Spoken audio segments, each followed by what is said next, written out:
Well, here we are with chapter 48, and we're going to talk about incident management as well as mass casualty incidents. And really, we're just going to be talking about the incident management system and the components of it. Realize, though, that this is just, really just an introduction at best to this system, because each component of this system requires some individual training. So each level would require a different level of training. It would be a much longer class. It would be several hours, if not maybe even a couple of days, to completely go through the incident management system in full. So realize this is just completely an introduction to that. With that in mind, we're going to mainly focus on, or at least to clarify a couple of things, let's define what we're talking about, these incident types that we're talking about. So when we talk about a disaster, it's a formal declaration by a government entity for additional resources. So when a disaster has been declared, that's going to come from a government level, either a local government level or a state government level, or even maybe a federal government level, are going to be the ones that are going to declare a disaster. Mainly where we're going to be focusing in on is this mass casualty incident. This occurs when the patient numbers and the severity of the incident itself may overwhelm the resources of a particular community. And these mass casualty incidents are going to require the use of mutual aid by neighboring partners and organizations to be able to manage this particular incident. That's really where we're going to focus most of what we're going to talk about in this chapter. The last little incident type that we're going to talk about is a multiple casualty incident, which can be mixed up or misconstrued with a mass casualty incident. A multiple casualty incident simply involves multiple patients, but does not necessarily overwhelm the resources that you have. There's no specific number that's going to define when a multiple casualty incident becomes a mass casualty incident. It's really going to depend on the resources of a particular area and when that's going to cross that line. And also realize that a mass casualty incident can be, in one particular community would be a multiple casualty incident in another community. And, in a large community, a mass casualty incident would be so overwhelming to a small community that it would, may actually result in a disaster declaration. So just kind of trying to clear up some of the semantics that kind of go along with what we're going to be talking about in this chapter.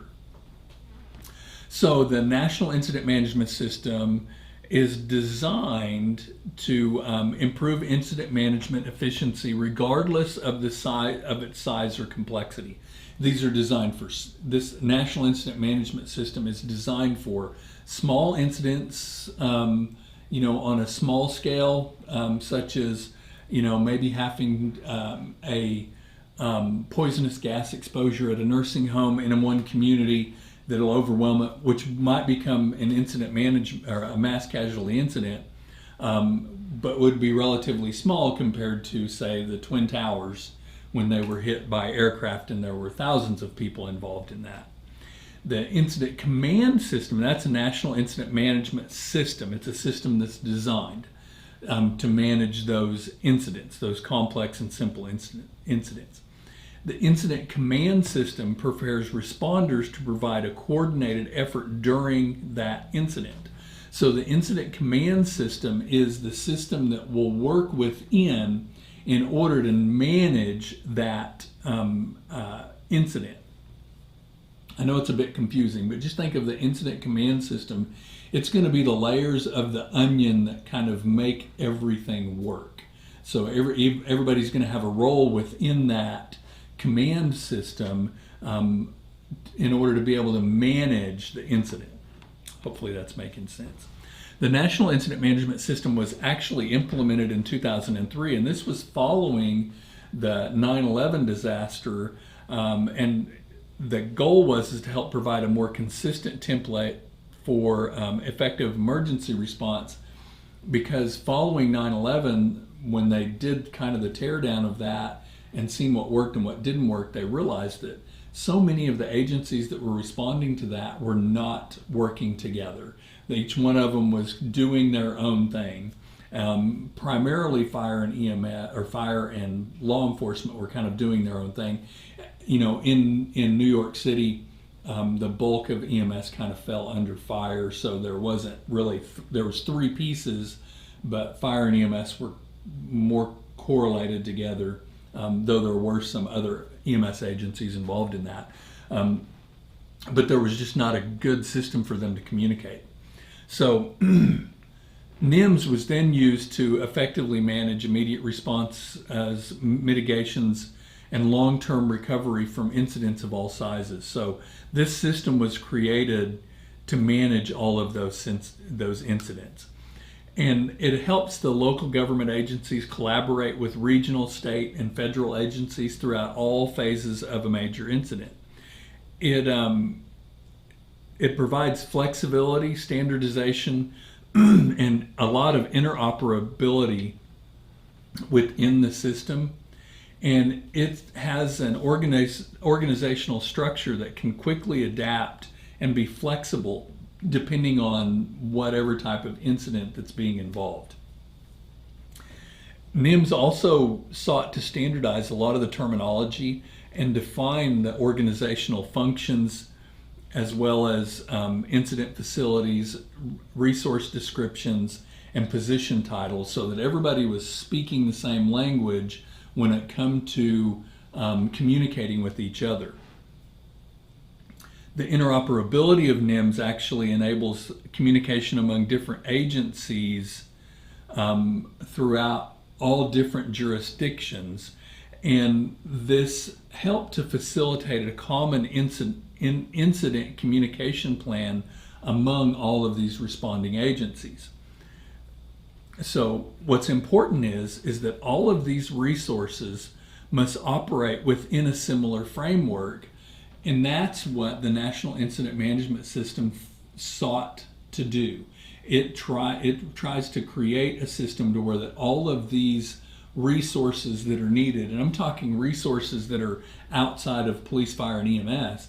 I'm talking about, food service, or how do we take care of pets, or what about housing, or all of those different types of things that are going to come into this disaster response well after the disaster and the initial response to the disaster.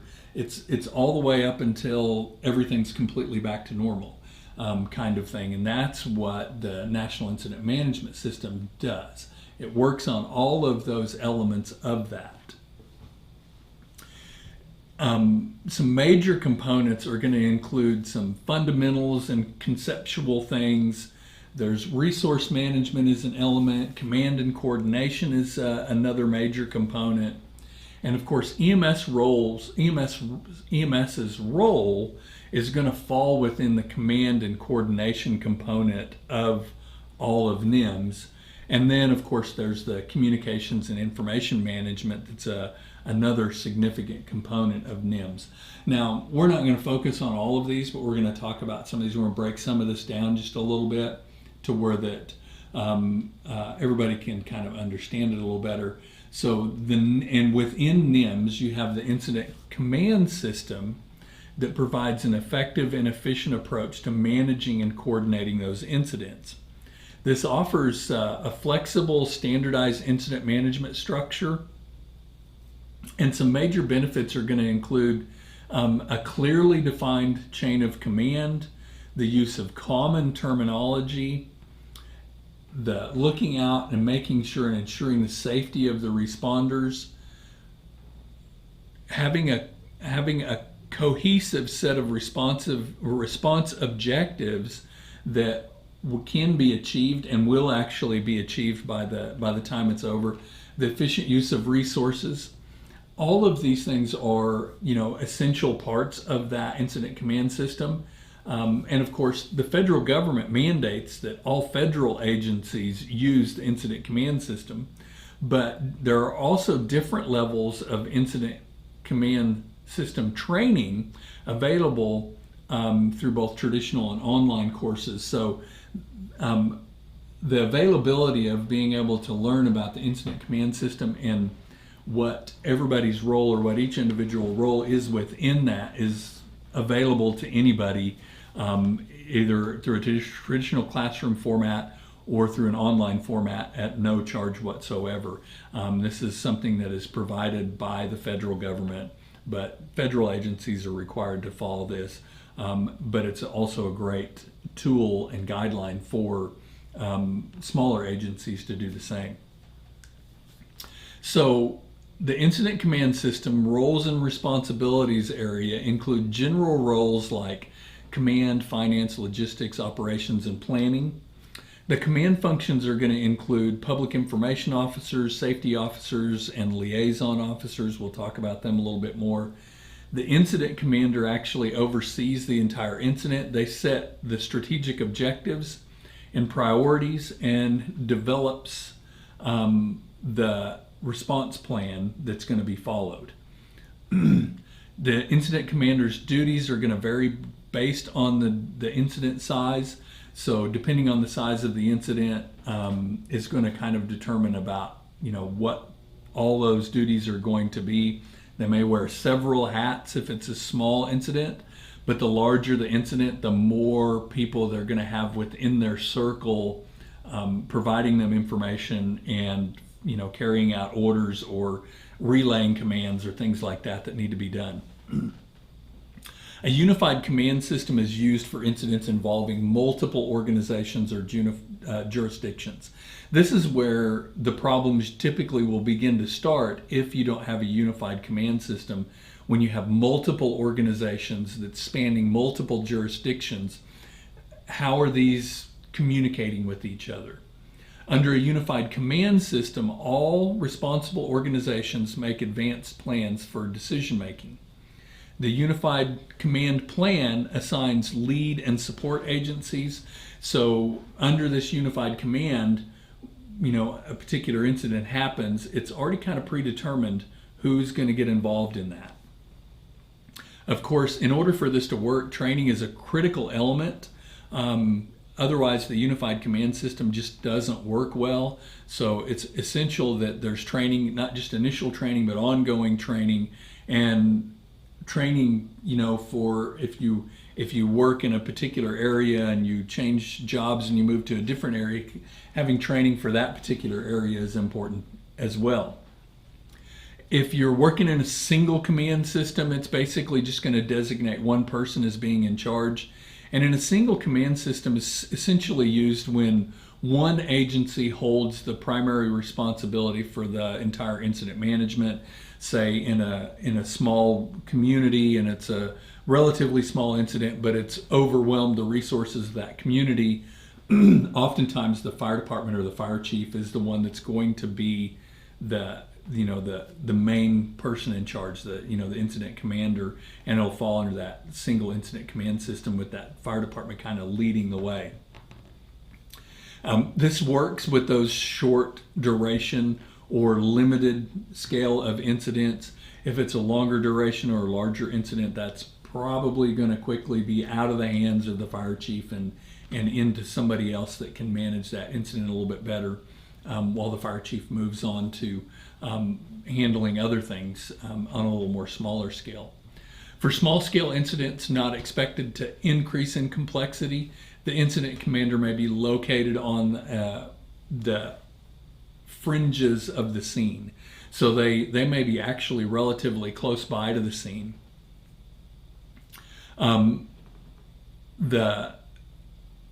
It's important that you know that incident commander's identity, where they're located, and the communication methods that they're using, that way that you can get in touch with incident command. That doesn't necessarily mean you're going to talk to the incident commander, but you're going to talk to somebody in the command center. However, for large incidents or those with several injured responders, or the incident may be located a short distance from the scene. It may be a little more remotely located. Doing this decreases a lot of the distractions, and it helps to improve the information flow, as well as enhancing the security from secondary attacks by moving that outside of that bubble of where the main incident is. It just improves the overall communication and command structure that's going on. Also allows for easier access for those that are needing to get in and out of the command center, for new arrivals of different agencies or leaders of different groups that are within that, to be able to arrive there and leave there when necessary. Transfer of command is going to occur when the incident commander transfers command to a more experienced person in that particular area. Command transfers should be done in an orderly manner, and ideally they're done in a face-to-face fashion. Following standard operating procedures are going to be really helpful to guide the transfer of command. At the incident's conclusion, there should be a formal termination of command as well. There should be some demobilization procedures that should be implemented as the situation begins to de-escalate, so you can kind of gradually start phasing down that particular incident and removing people from the scene, removing people from the area, so you just don't have a lot of loiterers and that kind of thing. People can get back to their coverage areas. Operations is going to manage the tactical operations at a large incident. And in a complex incident, the operations section chief oversees the responders working at the scene. Finance is responsible for documenting all reimbursable incident expenses. Documentation by finance is not always necessary in smaller incidents, but in larger incidents, finance is going to track and report personnel hours and material costs at meetings and those kinds of things. The financial section is going to include a time unit, which keeps daily records of personnel time and equipment use, such as if new equipment has to be purchased, or if equipment is loaned or borrowed from one agency to another, where that equipment goes and that kind of thing. The finance section is also going to include a procurement unit, which handles vendor contacts. This is how they're going to purchase new equipment or bring new equipment on board. There'll be a compensation and claims unit, which is going to manage those claims of injuries and compensation. And there's also going to be a cost unit, which collects and analyzes and reports the cost of the overall incident. Now, this financial side of things is, they may have a representative in the incident command center, but a lot of this is probably going to be taking place, in some other, government related buildings, such as maybe a city hall or, something along those lines, that is kind of doing those things kind of behind the scenes, far away from the incident, because that doesn't need to be right there on scene. Logistics is going to be responsible for communications equipment, facilities, food, water, fuel, lighting, medical equipment and supplies, those kinds of things. In large incidents, there may be lots of people that are needed to be coordinated in logistics, but only one reports to the incident command. So you only got one person reporting the incident command. It all funnels down to one person. It'll be the same way with finance. We just mentioned it. It's all going to funnel into one person, and then that person's going to report to incident command. That's where that communication is going to be. The planning section is going to involve solving problems as they arrive during those incidents. This is typically going to include 4 units. It's going to be resources, situation, demobilization, and documentation. Planning uses current data to analyze previous plans and predict next steps for new plans. Planning section is also going to work closely with operations, finance, and logistics, because it's just kind of the nature of it. They have to. And this group may actually call upon some technical experts for some assistance as well. The planning section is going to be the group that develops the incident plan of action or incident action plan. And this is typically written at the beginning of a response by the chief, with input from other departments. So The planning section is going to put this together at the direction of the incident command, the person that's over that incident. It's going to be continuously revised as the response continues. And the detail of this is going to depend on the complexity and size of that particular response. This document is going to be important at the end of this response and during the review process of it. So it is a living document and it will grow, but those evolutions need to be kept track of, so to speak. The command staff is going to include a safety officer who continually monitors the area for hazards to both responders and patients. The safety officer is going to interact with environmental health and hazmat specialists, and they have the authority to stop any emergency operation if a rescuer or a patient is in danger. And then we have a public information officer that's going to present information to the public and the media. The public information officer is going to be responsible for keeping the media safe and is going to minimize distractions during the emergency, such as, reporters asking questions and those kinds of things. They may work with other organizations in what's known as a joint information center, but they're typically responsible for disseminating messages to help the situation, to prevent panic and provide evacuation directions and those kinds of things. The public information officer is the one that's going to be kind of the face of the incident that's going to be seen on TV and in the news. And of course, there's usually a liaison officer in some of these larger incidents, and this liaison officer is going to relay information between command, general staff, and other agencies. The communications and information segment of this requires integrated communication systems for easy and quick radio communication among all agencies. Integrated communications ensure accountability throughout the incident and facilitate instant communication between recipients. This was one of the biggest downfalls that they found with the response to the 9/11 disaster in New York City was none of the agencies were on the same page when it came to communications, and the fire department couldn't communicate with the police directly with the police department, and EMS couldn't communicate with outside EMS agencies, and fire was, it was just a really big problem with communications. All of them use different radio frequencies and those types of things. That's further complicated the response to that and really kind of slowed things down. Don't know that it had a direct impact on morbidity or mortality, but it was a problem. They did recognize it as one of the bigger problems that came out of that. And a big thing that actually came out of that, on a side note, was the development there was a lot of federal money that came out, and that's when all of these agencies and all of the states across the country went to digital radio systems, the trunked digital radio systems out there that we still use today.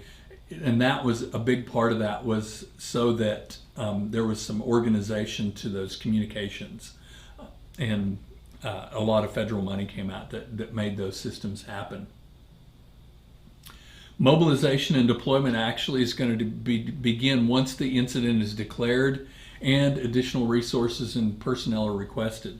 Then we'll have a staging officer that will be assigned to coordinate those incoming and outgoing units.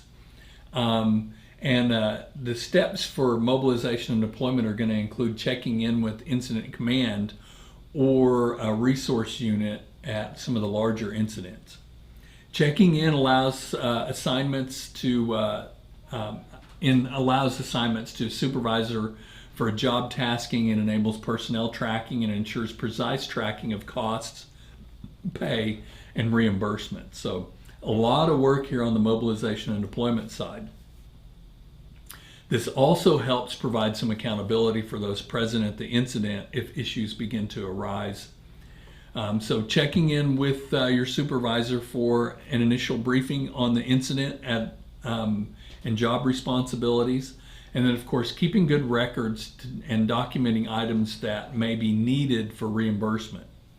Keep your supervisor updated on your location actions and completed or incompleted tasks. The incident command will decide on when it's time for the resource demobilization and when they kind of send you kind of back home. So you're going to report these things, all of those things, to the staging officer that is kind of responsible for that, and that'll kind of continue to go on up the food chain. If there's any money to be had afterwards, that's how that money is going to come out of it. So now when we talk about the EMS, specifically about the EMS response within the incident command system, it's important that we're prepared for these types of responses. And that's going to involve making decisions and basic plans long before the incident happens. These readiness plans are going to include all likely natural and human-made disasters for a particular area. In Oklahoma, a big part of what we prepare for always seems to be tornadoes. Now, it's kind of goes without saying, but that is one of the biggest threats that we have in this area. So a lot of it has to do with that. There's some other, things that, mass shootings and those kinds of things are also possibilities, as well as they are just about anywhere. These plans actually should allow for some flexibility for unique circumstances as well. Each EMS agency typically maintains a written disaster plan for how they'll do things. Ironically enough, it's you start off with that written disaster plan, and until you use that plan, you really don't know if it's going to work. Once you've used that plan, you can know that you know what you need to fix and the changes that you need to make within that plan. And those changes are usually made, and you're better prepared for the next disaster. Unfortunate, but that's kind of the way those happen. These disaster plans are usually located at each station and may be electronically accessible to the medics at that agency. Your EMS agency may offer an assistance program for responders and families. But the best thing to do leading up to these is you want to make sure that you have all of your immunizations up to speed. And of course, remember that the biggest, most crucial component to being prepared is the training side of things. And that's why most agencies do some sort of an annual disaster drill or something like that. They're doing that so that they can kind of test their disaster plan on a small scale, as well as provide some training to their staff about being prepared for these incidents. Of course, we've talked about scene size up a ton of times, but when it comes to scene size up in disaster responses, the big thing is that we recognize that we have a mass casualty incident and whether or not the scene is safe or unsafe. We don't need to hesitate to request for more resources early if dispatch information indicates that we need it. Upon arrival, ask 2 questions. What do I have and what do I need? To answer the what do I have, check for hazards, warn responders of safety concerns, and confirm incident location, estimated casualties, as well as reporting findings to dispatch. To answer what do I need, you just got to determine the necessary resources based on what you've got, what you're dealing with. Establish a command. Early on in the incident, command is preferably established by the first unit on the scene. The most experienced public safety official is typically the first most experienced one there on the scene. They'll evaluate the scene and then return to their designated post. If acting as the incident command, avoid just getting distracted by patient treatment and other tasks. You're going to be in command of that particular scene until you're able to hand it off to somebody else, and then you can move on to doing patient care tasks or those kinds of things, or filling a different role in that. Communications are often the key problem during mass casualty incidents, as I've mentioned before, was discovered with 9/11. Typically, radio-specific channels are designed as emergency command channels, but we should use face-to-face communication whenever feasible. When communicating by radio, of course, we always want to avoid using codes or signal codes or those kinds of things and just use direct basic language. That way you're understood and your message is received clearly on the other end. Ensure your communication equipment is reliable, durable, field tested, and of course that you have backups and backup plans for that. Medical Incident Command, or the EMS group, is the medical branch of the incident command system. A medical branch supervisor is appointed for incidents with significant medical factors. This is a supervisor that oversees the medical team's primary roles: triage, treatment, and transport. The supervisor also ensures EMS units operate within the incident command system and assigns tasks to those medical units before they begin on-scene work. Depending on the incident size, EMS may operate independently or maybe even under the logistics section. It's all going to be very dependent on that particular incident. The triage unit leader is going to count and prioritize patients, ensuring each receives an initial assessment. Triage paramedics transfer patients to the correct treatment sector. And of course, patient treatment shouldn't begin until every patient has been triaged, or at least what we believe is every patient triaged. We're not going to wait until hours before we begin treating patients, but we'll begin treating patients. If we've got 20 patients in front of us, we're going to triage those 20 patients before we begin treating, so we get the proper priority of the treatments. If while we're treating those 20 patients, additional patients start showing up, we'll add them to the triage mix. We may actually begin triaging or treating patients, some of those initial 20, even as newer patients arrive. So it starts to get a little confusing there. The treatment unit leader is going to establish and organize the treatment area with tiers for each patient's priority. So we're going to break these patients up into areas, in sectors. We're going to triage them. The leader also oversees the secondary triage and ensures adequate patient care and assists with patient movement and transportation as well. This treatment unit leader is responsible for requesting sufficient supplies, additional equipment, treatment supplies, those kinds of things, splints, backboards, all that. They're also going to establish and organize the treatment area with those designated tiers for each patient's priority.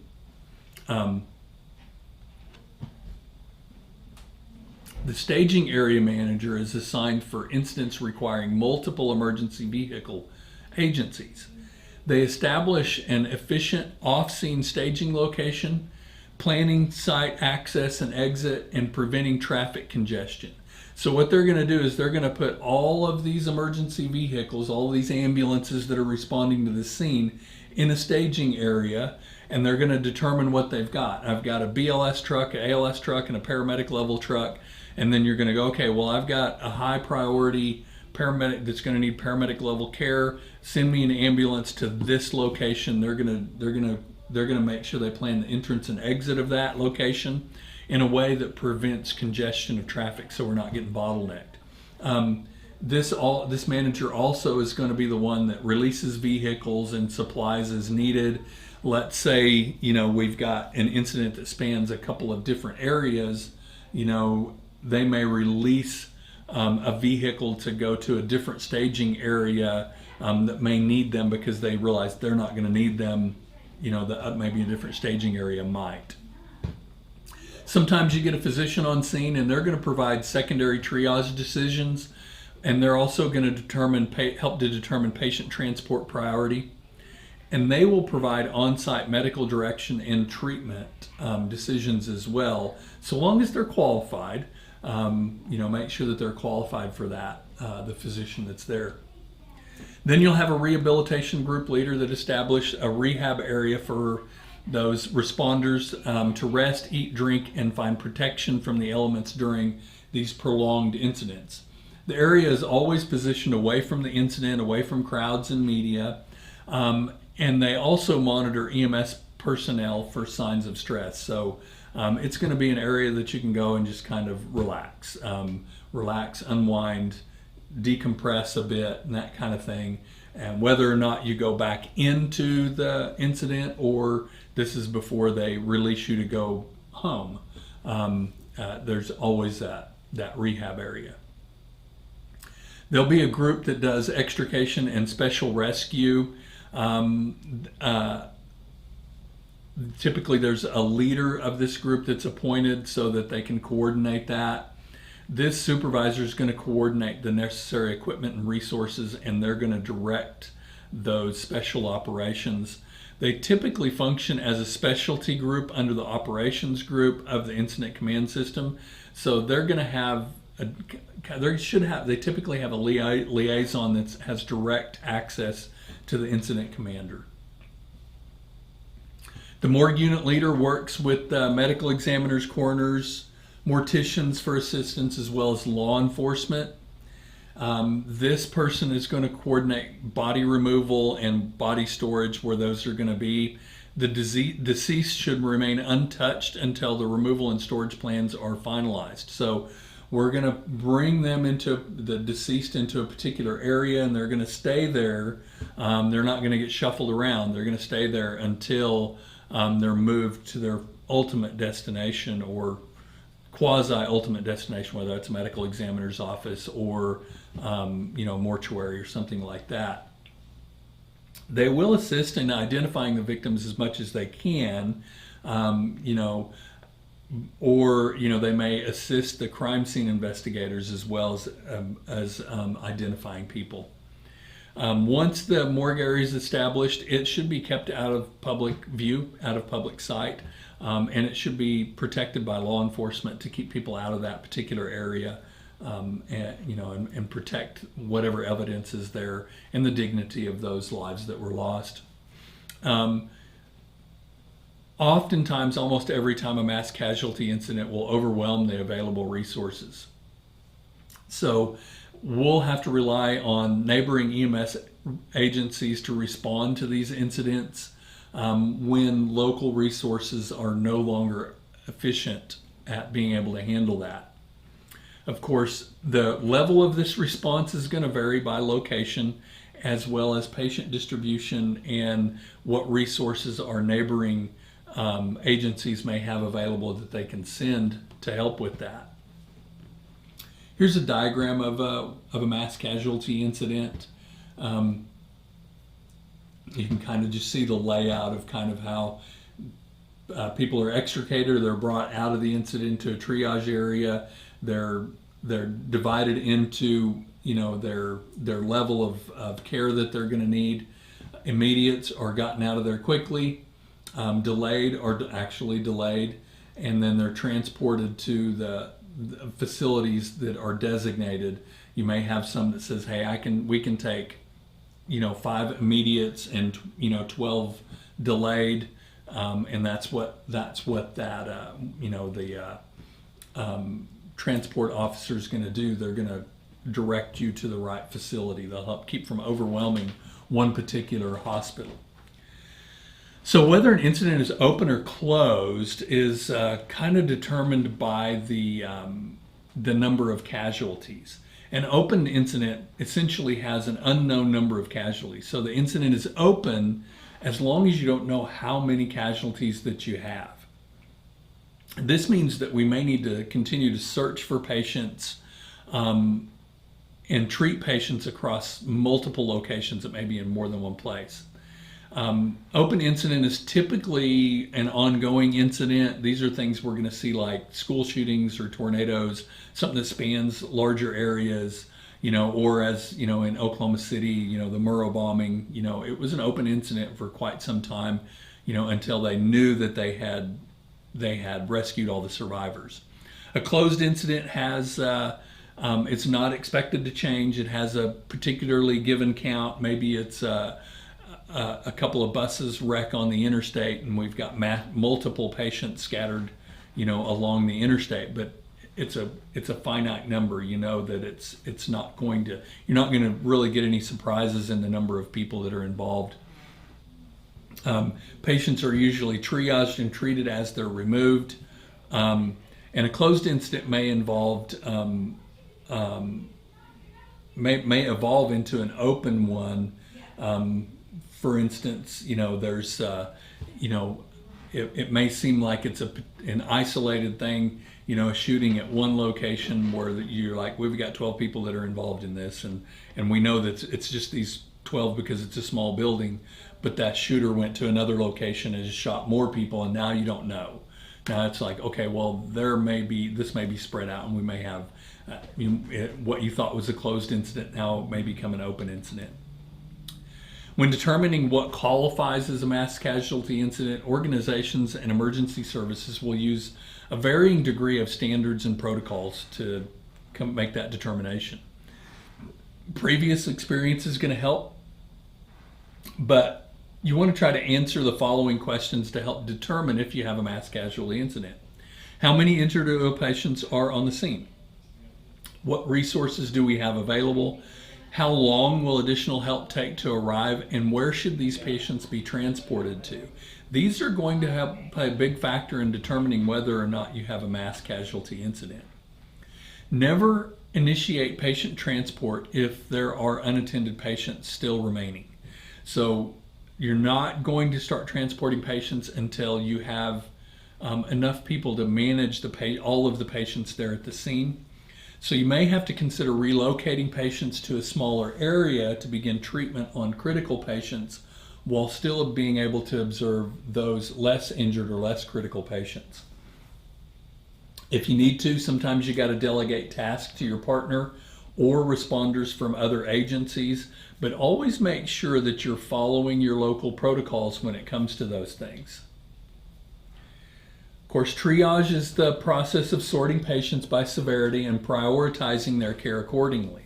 The goal of this is to do the greatest good for the greatest number of patients. Unfortunately, in some instances, we just know we can't save everybody. Primary triage rapidly categorizes patients focusing on speed. We just speed, let's get them triaged. It's going to involve locating all patients and determining the initial priority of each. Patients are identified with a triage tag in primary triage, and each having a unique number or category that they're placed in. After primary triage, the team leader reports to the medical branch director on the total patient numbers, the patients per category, and the recommendations for extrication or movement of these patients, as well as what resources may still be needed to begin care for them. Then we'll go into secondary triage. This is where we begin to work within the treatment groups. A patient's triage category can change suddenly or be upgraded or downgraded based on their condition. So patients may move along that realm of that triage category. So avoid spending an excessive amount of time assessing a single patient during the triage category. The goal is to get them triaged and move on. So here's the categories. There is a mnemonic, of course. It's the IDME mnemonic: immediate, delayed, minimal, or expectant. So immediate patients are the first priority. They need immediate care or transport and often have airway problems, head trauma, or shock. Delayed are those patients that they're kind of one tier down. They need care and transport, but it can be delayed. They often have bone, joint, or back injuries. They're in pain, they're uncomfortable, but they can survive a little bit longer in their condition, whereas the red tagged patients can't, or the immediate patients can't. Minimal, these are going to be the third priority. They need little or no on-scene treatment. They're known as kind of the walking wounded. Usually have some soft tissue injuries. They may need a stitch or two, that kind of thing. Bandage, those are way down the line. And then we have the expectant or the black tag patients. These are the last priority, being either already dead or having such a minimal chance of survival that utilizing resources on them is just not practical. It's going to include cardiac arrest patients, patients with open head injuries, who are only treated after all other patients are helped. It doesn't mean that we'll never touch them, but it means that if we got to choose, we're going to take care of the immediate, delayed, minimal, and if that patient is still hanging in there, then yeah, we'll dedicate some resources to them as well. There is a fifth triage category that's not often talked about. It's the orange category. This may be added as an intermediate between critical and non-critical, between red and yellow categories. These patients may be ambulatory, but they require prompt evaluation and treatment for medical comorbidities not related to the traumatic injuries from the initial event, such as patients having chest pain and shortness of breath, those kinds of things that are not necessarily directly related. It's more of a comorbidity. So triage tags should be weatherproof, easy to read, color-coded, and clearly show the triage category of the patient that we're putting it on. They're added to the patient's medical record and may include a tear-off receipt or something like that. These tags can also be used to track the patient's location and identity, especially for those unresponsive patients. Digital photos are sometimes used for victim identification. They may even use barcode scanners and barcoded triage tags to offer another method for patient tracking. This barcode system actually allows for real-time tracking of patients from initial triage to destination hospital, but these only work if everybody is using the same system. The transport supervisor must identify which patient went by which unit to which destination, and then they must also identify the priority of the patient's condition before they're sent out.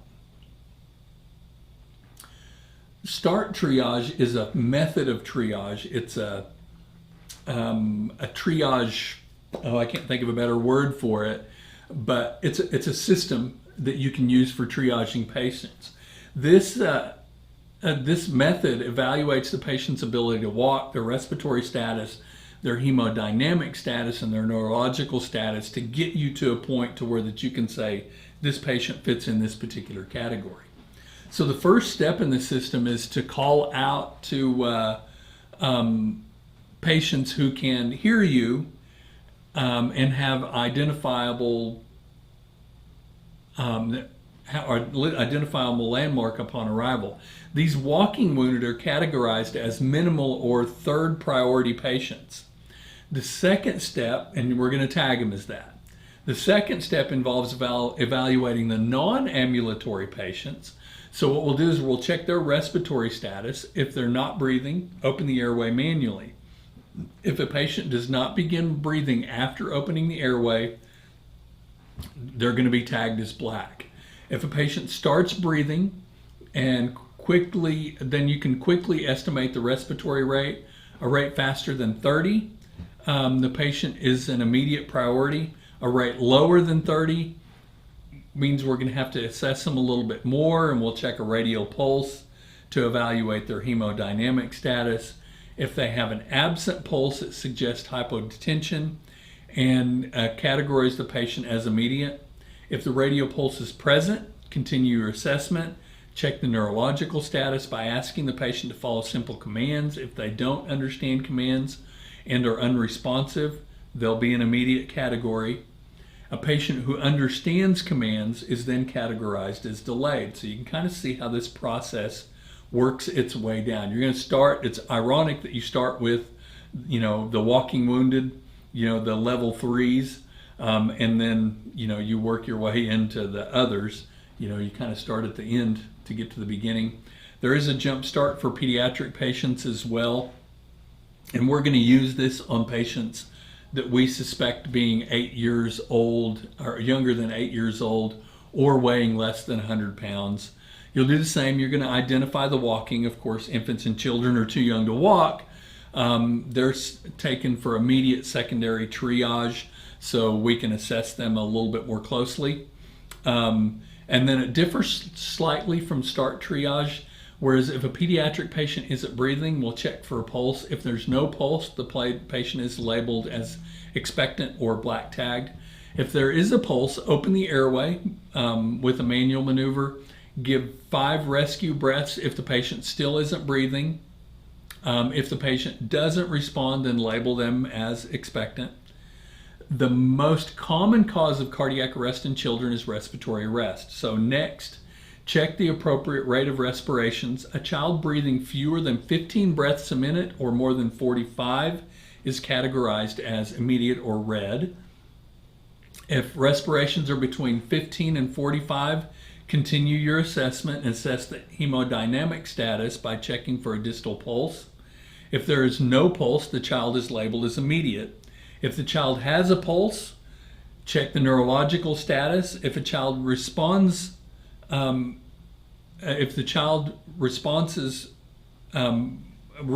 that a child's response is going to vary according to their age and development. So we'll use a modified ABPU.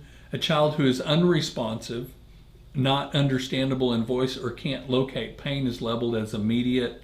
And a child who's alert or can pinpoint pain is labeled as delayed.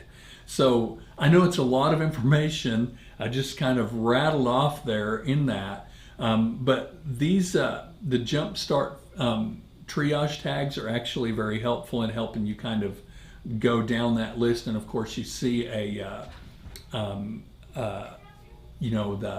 the algorithm there on your screen that you can kind of follow as well. Those are kind of handy. A lot of your field guides or field manuals that we carry around in our pockets will have those as well that can kind of help you through that process. Once you've done it once or twice, it's pretty easy and you catch on really quick. So it's not something you're going to have to refer back to every single patient that you come to if you're doing the triage. Once you do it once or twice, you're going to have it. And it's something that can be done very, very quickly. You don't have to spend a lot of time on it. So SALT triage is just another form of triage. It stands for sort, assess, life-saving interventions, treatment, and transport. This system begins by prioritizing patients' assessment. First, those lying still or with obvious life-threatening injuries.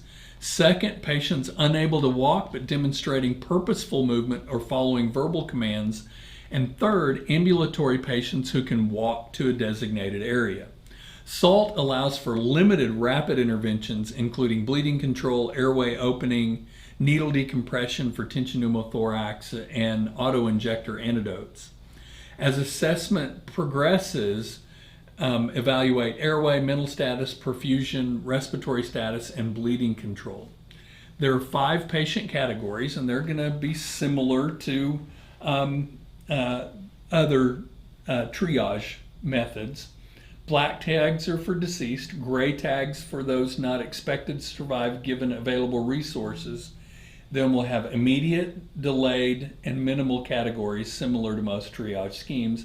The main difference in this one is it has a gray tag, which is kind of that in between black and immediate. You know, it basically says if we can free up the resources, we'll spend some time on this one.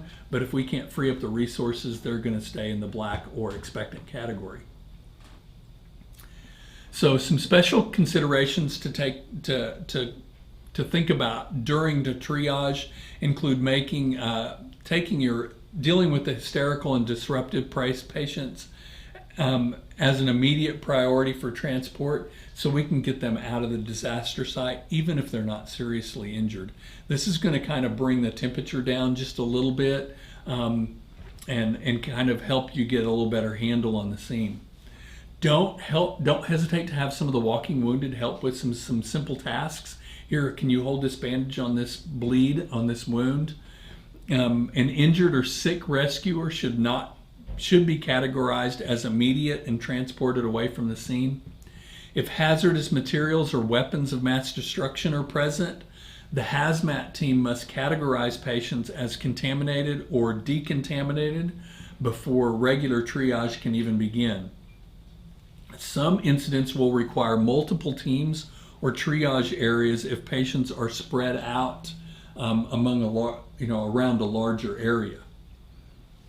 Destination decisions are usually guided by the field triage decision scheme developed by the American College of Surgeons Committee on Trauma. This scheme uses physiological criteria, anatomic criteria, mechanism of injury, and some other special considerations such as age and underlying health conditions. Consider which hospital possesses the appropriate capabilities to assist this particular patient. Sometimes we can take that into consideration. Many times we just have to transport them. Some hospitals are going to become overwhelmed by a large patient influx, and we're going to have to transport patients to alternate facilities. And we need to make sure that we're not transporting patients to a facility that is completely incapable of handling that level of patient. Certain patients may necessitate some specialized care, so they may need to be transported to a specialty facility. Patients may also be transported to a hospital not typically equipped to accept a trauma patient, but they've kind of gotten their hands on some resources. It may just be a matter of we've got to get them out of here and we need to transport them somewhere. So sometimes they are transported to those non-traditional facilities. Transport patients categorized as immediate by ambulance or air ambulance first. Then we can move on to transporting walking wounded, which may go by bus or some other means as well.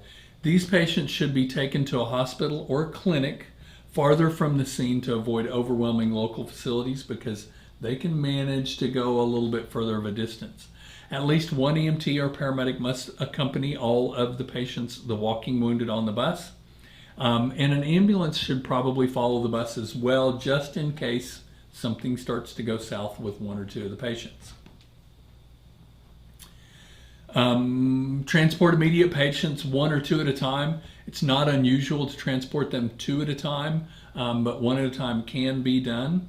Delayed patients, you can transport two or three at a time, depending how many you can fit in the truck. Slightly injured patients should go last.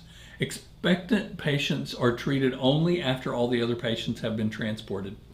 Dead patients are handled or transported according to standard operating procedures, which in Oklahoma, once they are determined to be deceased, ambulances don't transport them. Critical incident stress management is something that should be made available after all mass casualty incident responses, because these incidents can be incredibly stressful. Few things are more emotionally wrenching than discussing mass casualty incident triages and management of patients. Suicide rates have risen among EMS workers, firefighters, and police officers following mass casualty incidents. So debriefing with other responders to the event may be very beneficial. Reach out to colleagues struggling with the incident's emotional toll. And your department's disaster plan should include resources for debriefing or diffusing emergency worker stress before, during, and after the mass casualty incident. Critical incident stress management should be available to all responders, and participation is encouraged but not required. All responders should have access to coping mechanisms such as employee assistance programs, mental health professionals, peer counselors trained in critical incident stress debriefing. These services should always be available, as some effects may not manifest themselves until much later. It may be days or weeks later, maybe even months. The psychological impact on responders should be included in the post-incident evaluation process. Then finally, after all is said and done, there should be an after-action review. All agencies should participate in this review once the incident concludes. It may be days or weeks. This review should include an analysis of what worked and what did not work. All observations should be documented for future reference, and then this should help to update those future plans. Following an incident, it's no greater opportunity than to do a deep dive review of the plans that were originally made before the incident and make those adjustments and changes to to plans that will be used and implemented in the future. Okay, so that is the end of Chapter 48, mass casualty incidents and, all of those kinds of things. So next chapter will be 49, and I'll see you guys back then.